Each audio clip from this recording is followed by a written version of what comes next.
invite anyone from the general public who has a question or a comment for the council. Any questions or comments should be on something that was not on our agenda tonight, and we'd be happy to give you that 3 minutes to come up and move it with us.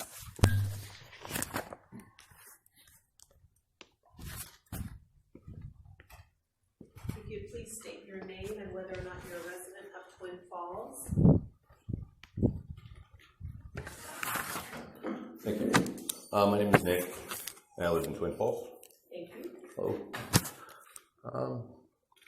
Thank you for having me for 3 minutes. I appreciate it. Usually it's 2. I appreciate it. You allow me to speak, uninterrupted here. I've got some things that you should be concerned about, and for me to just come in here out of context, it's really kind of difficult for me to paint a picture. But if you guys are here, I would imagine to represent the people or for the people's best interest, you would want to hear what I have to say. You've hired some individuals within your team, especially the prosecuting team, to fulfill a job, and if they're not fulfilling their duties as ethically as they're supposed to by their policy that you've enacted to them, you've said, here's the keys, here's your driver's license, go, we trust you, and they're not following your rules, and they're hurting people when they prosecute, because we're talking about a prosecutor. They prosecute an innocent person. Does that person have damage now? Or do they have some sort of way to rectify a situation like that? They absolutely do. It's through the courts, absolutely through the courts. But why do we even have to go that route? Why do we have to be there in the first place? Why can we not inspect what we expect of the people who really have a big part of how the city is going to run now and in the future?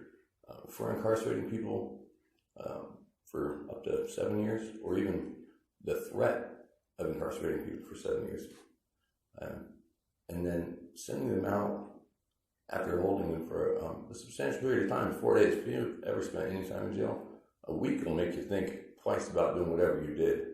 And especially if you're on some sort of highly addictive drug. Heroin addicts, it takes them 48 hours to get over their relapse, or to get over their addiction problem, and to go through the withdrawals and things like that. I bet you if they spent some time in jail, a week, went through their detox, I'm sure they would think twice. And right now we have a huge epidemic right now with methamphetamine. It's an awful drug. But threatening people 7 years and ORing them after the weekend, and they're not done with their relapse or their detoxification. And they're going to go, you better believe they're going to go out and do it again. We have a responsibility to take care of our people. We have a municipal police department that meets up with these suspects. Innocent until proven guilty. And the officers have a responsibility, an ethical duty to follow your rules, and you have an ethical duty to us to help us when we're in need. So rather than taking them off to the county jail where they can assume jurisdiction, why not take care of it in-house?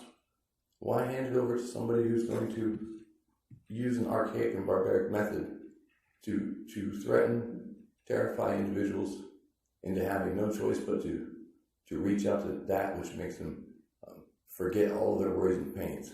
Could you understand that your niece, your nephew, is now sitting in jail? Think about her. You see her. That's not who she was. That's not who she wants to be. Why cannot we do that for the people that we're here to represent? Can we do something different? I'd like to see something a little bit more progressive than having people work with public defenders who are overworked. Sean, I've got a report from the public information officer. 1,016 cases. I appreciate you bringing the